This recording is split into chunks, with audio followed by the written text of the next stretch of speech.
ز گوهر به هر یک خانه نور است، وفا هست و صفا هست و حضور است.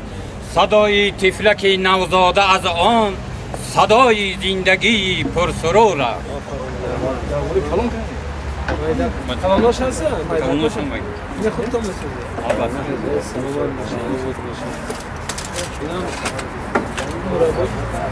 آینه ما سفالی فیض‌آباد است، چون شیشه‌گران خلالی فیض‌آباد است.